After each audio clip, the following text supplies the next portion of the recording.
Hello students, good morning everyone. In the previous lecture we have started to learn our English textbook and we have seen our first poem also. Now in today's lecture we are going to learn our next second lesson, that is Androclus and the Lion. म्हणजे मागच्या लेक्चरपासून आपण आपलं इंग्लिशचं जे textbook आहे, पाठ्यपुस्तक आहे, त्यामधील शिकायला सुरुवात केलेली आहे. त्यापैकी आपण आपली जी फर्स्ट पोयम आहे, कविता आहे, तीही पाहिली आणि आज आपण आपला सेकंड लेसन म्हणजे दुसरा पाठ जो आहे तो पाहणार आहोत. पाठाचं नाव आहे अँड्रोक्लस अँड द लायन. तर what is mean by Androcles? Androcles is a name of one man. Androcles हे एका मुलाचं किंवा माणसाचं नाव आहे, एका व्यक्तीचं नाव आहे. And the lion, lion you know, lion म्हणजे सिंह. तर ही एक गोष्ट आहे जी एका मुलाची, एका व्यक्तीची आणि एका सिंहाची. Androcles and the lion. नाव let we start. First I will read the story and then I will explain. मी पहिल्यांदा स्टोरी जी आहे ती रीड करेन. तुम्ही तुमच्याजवळ पाठ्यपुस्तक असेल तर लाईनवरती बोट ठेवा किंवा नुसतं ऐकलं तरी चालेल. त्यानंतर आय विल एक्सप्लेन इट. नंतर मी मराठीमध्ये तुम्हाला ट्रान्सलेट एक्सप्लेन करेन. Androclus and the Lion, page number 7. Long, long ago, there lived a kind, gentle, and courteous man called Androclus. But he had a very cruel master. In those days, kings, nobles, and other wealthy men used poor people as their slaves. Androclus was a slave.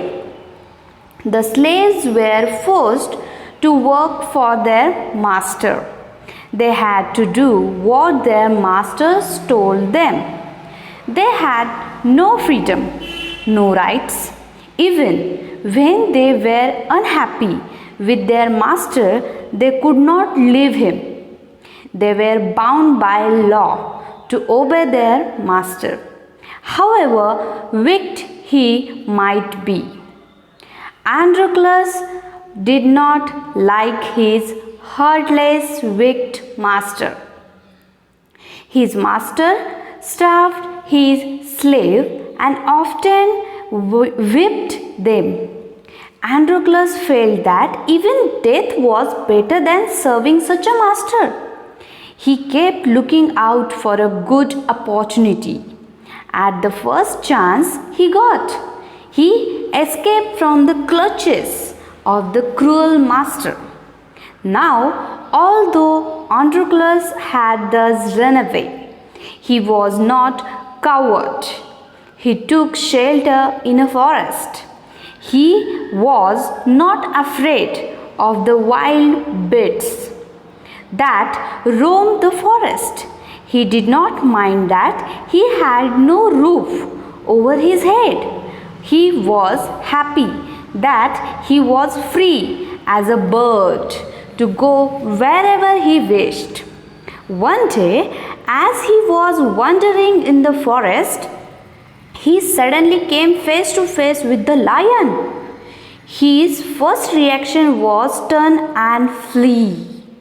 But then he saw that the lion had not moved, or on seeing him, it neither growled or nor roared. In fact, it looked at him piteously, as if it was in great pain. Androclus paused. Then he moved very cautiously towards the lion, step by step. The lion moaned and whimpered. "Please help me," its eyes seemed to say. When Androclus drew near, the lion lowered his head and began to lick its paw. Then Androclus saw that the lion's paw was wounded, sore and swollen. On a closer look, Androclus noticed that a big thorn had pierced one of the lion's toes. So this is the cause of the lion's distress, thought Androclus. Now see, for today we will learn this much story only. Now see, मी आता जी story वाचली त्यावरून तुम्हाला एवढं तरी लक्षात आलं असेल, it is a story of the Androcles and the lion. ही एक स्टोरी आहे एका व्यक्तीची आणि एका सिंहाची. तर Androcles is a person. Okay, so long ago there lived a kind, gentle and courteous man called Androclus. म्हणजे long ago म्हणजे खूप काही वर्षापूर्वी, खूप वर्षापूर्वी एक काइंड, जेंटल आणि कर्टियस म्हणजे एक अतिशय नम्र, दयाळू आणि एक चांगला व्यक्ती होता. त्याचं नाव होतं अँड्रोक्लस. तर आता कर्टियस म्हणजे काय? पोलाइट म्हणजे नम्र, काइट म्हणजे पण नम्र.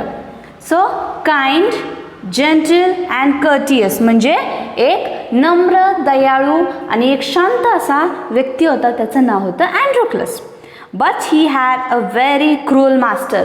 पण त्या उलट त्या अँड्रोक्लसचा जो मास्टर होता म्हणजे त्याचा जो काही मालक होता तो खूप क्रूअल म्हणजे तो खूपच दुष्ट होता.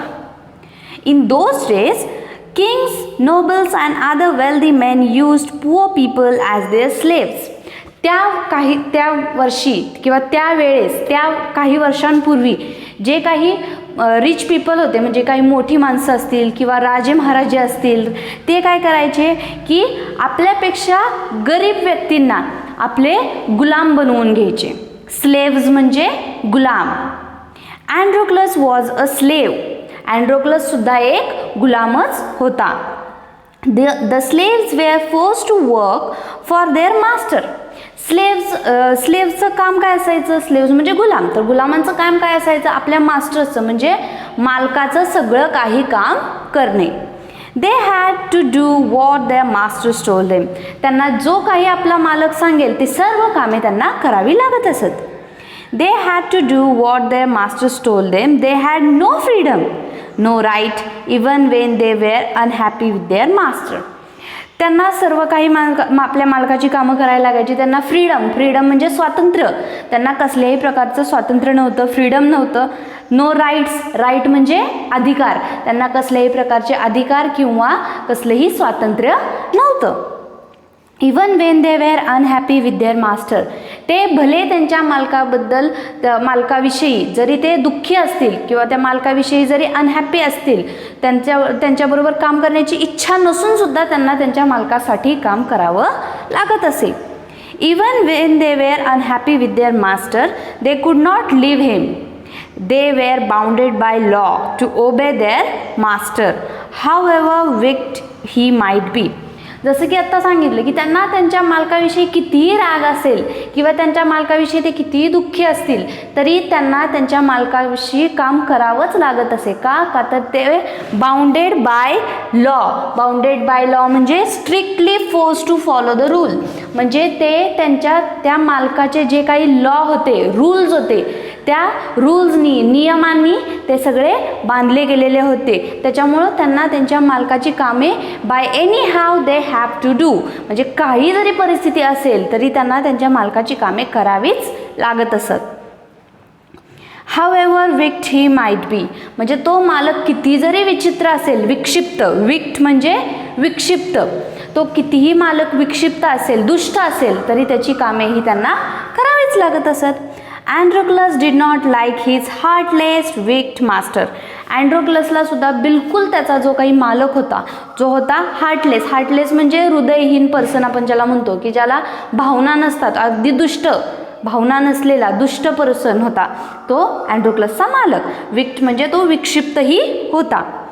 His master starved his slave and often whipped them. त्या अँड्रोक्लसच्या मास्टरनं सर्व गुलामांना किंवा सर्व जे काही गुलाम होते, स्लेव्ज होते, त्यांना एकत्र करून तो whipped म्हणजे चापकाचे फटके सुद्धा मारायचा. whipped म्हणजे चापकाचे फटके. Androclus felt that even death was better than serving such a master. तर अँड्रोक्लसला काय वाटलं की ह्या असल्या मालकाची गुलामगिरी करण्यापेक्षा डेथ म्हणजे मरण आलेलं चांगलं. He kept looking out for a good opportunity. He kept looking out म्हणजे तो एका चांगल्या संधीची वाट बघत होता. अपॉर्च्युनिटी म्हणजे चांगली संधी.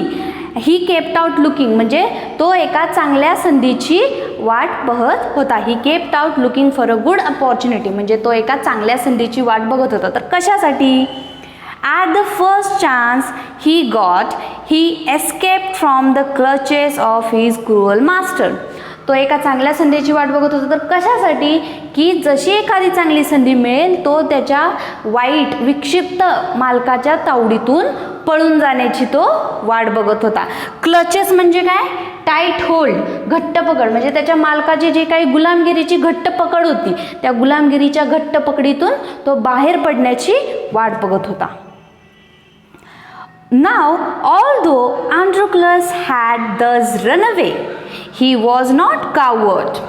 जसा की त्याला एक संधी मिळाली अँड्रोक्लसला, अँड्रोक्लस तिथून पळून गेला. He was not a coward. Coward म्हणजे one who gets easily afraid. Afraid म्हणजे घाबरणे. तर कावर्डचा अर्थ काय? असा व्यक्ती की जो पटकन घाबरणारा. तर अँड्रोक्लस नॉट अ कावर्ड म्हणजे अँड्रोक्लस हा पटकन घाबरणाऱ्यातला व्यक्ती नव्हता.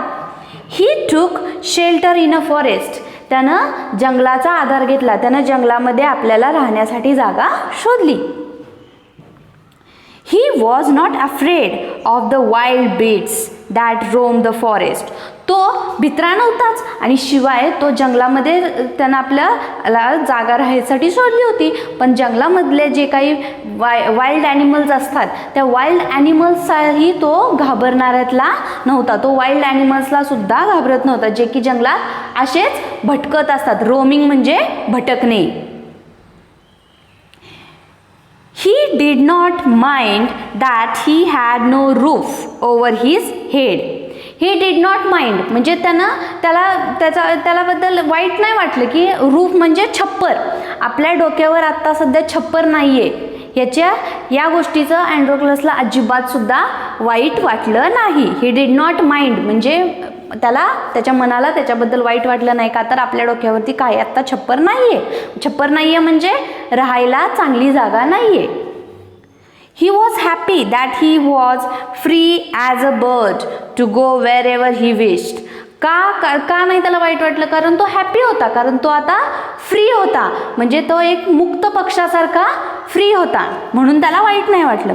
One day as he was wandering in the forest, he suddenly came face to face with a lion.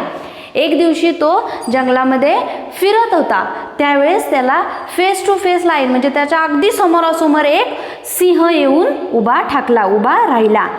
His first reaction was to run and flee. पहिल्यांदा त्याची रिॲक्शन अशी झाली की आपण इथून आता पळून जावं का उडावं असं त्याला वाटलं. But then he saw that the lion had not moved on seeing him. पण थोड्याच पटकन त्याला असं लक्षात आलं की जो लायन आपल्या पुढे जो सिंह येऊन उभा राहिलाय तो काहीच रिॲक्शन देत नाहीये. तो पळतही नाही आणि जागेवरून हलतही नाही. तो एकटक अँड्रोक्लसकडे पाहत आहे. It neither growled nor roared. सिंह काय करतो? गुररतो. बरोबर. तर सिंहाची जी डरकाळी असते ती डरकाळी सुद्धा त्यानं फोडली नाही किंवा गुरगुरलाही नाही. It looked at him piteously as if it was a great pain. He looked at म्हणजे लायन अँड्रोक्लसकडे पिटियसली पाहत होता. पिटियसली म्हणजे अगदी दयापूर्वक. म्हणजे तो त्याला एक दयापूर्वक आपण केव्हा बघतो? आपल्याला एखाद्या मदतीची ज्यावेळेस अपेक्षा असते कुणाकडून त्यावेळेस आपण काय करतो? पिटियसली त्याच्याकडे बघतो. म्हणजेच इन अ पिटियस मॅनर म्हणजे अगदी दयापूर्वक भावाने तो अँड्रोक्लसकडे लायन पाहत होता. का बघत होता? का तर त्याला काहीतरी एक मदत पाहिजे होती. त्याला काहीतरी तो पेनमधून म्हणजे एखाद्या कुठल्या तरी दुःखातून किंवा एखाद्या वेदनेतून तो जात होता म्हणून तो दयापूर्वक भावनेने अँड्रोक्लसकडे पाहत होता. Androclus paused. Then he moved very cautiously towards the lion step by step. अँड्रोक्लस थांबला आणि हळूहळू एक एक स्टेप घेत लायनकडे गेला. कॉशियसली म्हणजे व्हेरी केअरफुली, अगदी काळजीपूर्वक हळूहळू तो लायनकडे गेला. लायन म्हणजे काय आपल्या घरात पाळलेलं डॉगी किंवा पपी नसतो, तर शेवटी डेंजरस, म्हणून त्याच्याकडे जाताना तो अँड्रोक्लस डोकं वापरून तो हळूहळू जायला लागला. भले तो दयापूर्वक बघत असेल तर तो शेवटी आहे wild animal. The lion moaned and whimpered. मोन म्हणजे मेड साऊंड्स पेनफुल, म्हणजे अगदी वेदनादायक. जसा तो अँड्रोक्लस लायनकडे पुढे पुढे सरकला तसं लायन अगदी पेनफुल, म्हणजे त्याला अगदी खूप वेदना होत होत्या. त्या वेदनादायक आवाजात तो लायन विम्पर्ड म्हणजे क्राईड पेनफुली. तो अगदी त्याच्या ज्या काही वेदना होत्या त्या वेदना सगळ्या बाहेर येऊन तो लायन जोरजोरात असा रडायला लागला. Please help me, his eye seems to say. त्याचे डोळे असे सांगत होते की प्लीज प्लीज मला मदत कर.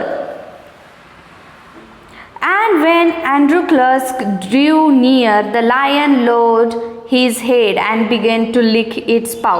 जसं अँड्रोक्लस लायनच्या जवळ गेला तसा लायन खाली पायावरती बसून त्याचा पाव म्हणजे पंजा, पायाचा जो काही पंजा होता तो पंजा लिक्ड म्हणजे त्यानं जिभेने चाटायला सुरुवात केली. Then Androclus saw that the lion's paw was wounded, sore and swollen. अँड्रोक्लसने जसं की लायनने त्याचा पायाचा पंजा चाटायला सुरुवात केली त्यावेळेस अँड्रोक्लसला हे लक्षात आलं की त्याच्या पायाच्या पंजाला काहीतरी जखम झालेली आहे. वाउंडेड म्हणजे जखमी. सोर अँड स्वोलन, स्वोलन म्हणजे सुजलेले, तर त्याचा पायाचा जो पंजा होता तो जखमी आणि सुजलेला होता. On a closer look Androcles notice that a big thorn had pierced one of the lion's toe. म्हणजे त्या जसं की लायनने एकदम क्लोजर लुक म्हणजे अगदी जवळून पाहिलं की तेव्हा त्याच्या लक्षात आलं की त्याच्या पायाच्या पंजामध्ये काहीतरी जोरात आत गेलेलं आहे. So this is the cause of the lion's distress thought Androcles. तर त्यावेळेस त्याच्या अँड्रोक्लसच्या हे लक्षात आलं की हेच कारण असावं ह्या लायनच्या रडण्याचं किंवा दयापूर्वक भावनेनं पाहण्याचं किंवा त्याच्या वेदनेचं. नाव remaining story we will see in next lecture. So today you have to read the story and write down these the difficult words, and homework is if you think any word is difficult म्हणजे तुम्हाला या शब्दांव्यतिरिक्त अजून काही शब्द जर difficult वाटत असतील तर ते तुम्ही लिहून त्याच्या पुढे डिक्शनरीतून मराठी अर्थ लिहायचा. That is the homework. Thank you.